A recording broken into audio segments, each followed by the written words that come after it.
What's up, fam? It's your boy Demuir here, purveyor of all sounds underground. Thank you for joining us on this YouTube Tuesday, where today I'll be discussing my top 5 DJ inspirations. But before we jump into things, what I need from you is that SLC. Subscribe, like, and comment, and stay in touch by hitting the notifications bell so you'll know what's going on with future videos. Alright, so here we go. Let me jump into things. My top 5 DJ inspirations really come from having seen these guys in action, watching their artistry at work, and I will share with you each name and what I took away from it and why it means so much to me today and how it's inspiring what I do when it comes to the art of DJing. So first and foremost, it's not in any particular order, but Derrick Carter. I seen Derrick Carter at Smart Bar in Chicago around 2015, I believe. My homeboy Milty Evans got me to see Derrick play, spinning disco all night long on 4 different decks. And the thing I love about Derrick's mastery is not only his technical capabilities and riding the pitch and having a full-on conversation with somebody, it was very obvious, but as well as just the obvious fact of how he told a story while DJing. And I'd say that's a common thread for all of the guys and women that I like who DJ. They always seem to be able to set a mood and create a feeling, and Derrick is number one in that. He takes you from, disco to jacking, and he gets you a little hard with some tech stuff, and then moves you back into a completely different emotion you were not expecting. The biggest memory I have in the set with Derrick was when the set was coming to the peak, and you can really feel the essence of it because the dance floor was packed. It was dark, but the walls were sweating.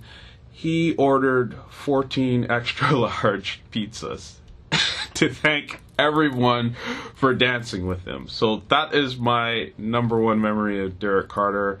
Not only a great DJ, but a great guy, and delivering so much real emotion that you can feel in the sets. Number 2 for me would have to be Marc Farina. And I'm not sure what it is about Chicago, if there's something in the water, but Marc Farina, generally from what I knew way back in the day, a super funky DJ that would go a little eclectic and move sounds around. Like he'll be playing a funky track, and then all of a sudden you would hear Steely Dan come into the mix, and almost seamlessly, like you wouldn't even know it. And this was at Sunnyside Pavilion in Toronto. I can't remember the exact year. It was a few years back. I want to say like 2017-ish. And he absolutely rocked it. And I'm not saying this to be biased because Marc is a great friend and he's supported my music. If you haven't seen Marc Farina DJ, please do take the opportunity to do it once this lockdown stuff is over and done with, or get into his mushroom jazz sounds. Very eclectic stuff, as I said.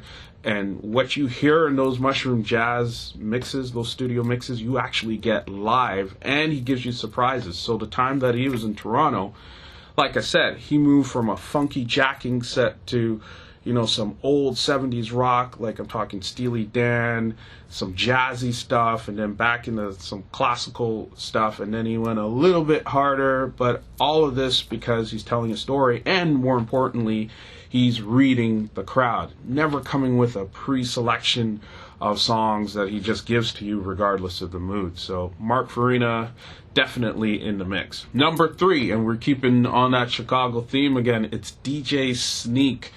Again, a great friend and collaborator artistically that I've worked with, but man, DJ Sneak, Industry Club in Toronto, I had gotten my hands on this CD of him playing for about 3 hours straight, and the whole entire set was absolutely phenomenal. The thing I love about Sneak is that he is telling a story, but he keeps you on that vibe, and you could tell, like, probably from the second or third track in, oh yeah, that's DJ Sneak playing, because it's generally funky, and it also has a Latino feel to it. Lots of percussion and almost samba references. I know, like, my videographer's cringing, like, oh yeah, because Wano is a waste man and a Latino as well, but but bottom line is, it's the truth. Sneak puts his signature on things where you know this is a DJ Sneak set. And as one of the founding fathers of Jacking House, man, you just cannot go wrong. And the other thing I love about it is he would move into a harder zone too. Like, not necessarily hard driving, smashing techno, but it would be like more jacked up, harder bass beats. You know, like think about guys like Ghetto Blaster and some of their tracks. Think about, OG California funk meeting hard-ass, hard-hitting, Ron Hardy type of beats, Chicago beats, that sort of thing. So DJ Sneak is up there for me, man. And number 4 is Richie Hawtin. But I'm talking about Richie Hawtin, Plastic Man Richie Hawtin, back in the days. I had the opportunity of seeing him play in Windsor, Ontario, his hometown, and just smashing it on the decks. And I make the distinction because the way Richie Hawtin plays today is not the experience I had when I was first getting into electronic music, and they're kind of two totally different things, and artists evolve, and I absolutely respect Richie Hawtin for his art. But from a DJing perspective, if you were able to catch him as Plastic Man killing the decks from a warehouse appeal, man, it was like from start to finish, driving techno, but funky, how should I say, more of an organic techno feel to it. It wasn't just one thing. Like, the guy took you through emotions, and man, you just have to hear some of his older stuff. I'm sure you can find it on YouTube and on SoundCloud, and I highly encourage you check it out. But one of my top 5 inspirations for me, Richie Hawtin as Plastic Man. And last but not least is little Louie Vega. As recent as Amsterdam at ADE at the W Hotel, I had the opportunity to listen to Louie Vega last year, and boy did he ever kill it. Louie brings, similar to Sneak, a very deep and organic feel that represents his Latino roots, but there's also serious head nods to, African beats and tribal rhythms with deep textures that are sometimes jazzy and funky at the same time. And you have to experience his sets individually, or even with Kenny Dope as Masters of Work. Lots of storytelling in his sets, and he just knows where to anticipate where the crowd wants to go is probably the number one thing I can take away from his sets. And even today, as he's streaming, you can feel this coming across, the different selections that he makes with his tracks.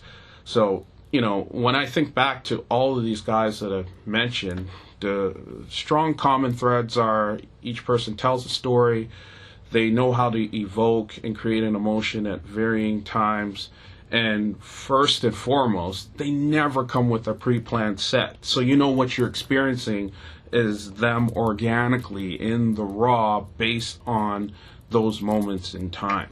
I can't tell you how that important it is for me as a person listening to these guys, and how flattering it is for each of those guys to have played my songs and to see how they work it into their sets. I highly recommend that you check them out. And there you have it. Those are my top 5 inspirations for DJing in terms of creating emotions and evolving in my musical taste, as well as seeing real time how these guys select and do things on the go with crowds and being able to read them. I encourage you guys to dive in, check their stuff out, and I would love to know who your top 5 DJ inspirations are as well. I usually get involved in a conversation throughout within the first 24 hours of posting these videos. Much love and respect to you all. Peace.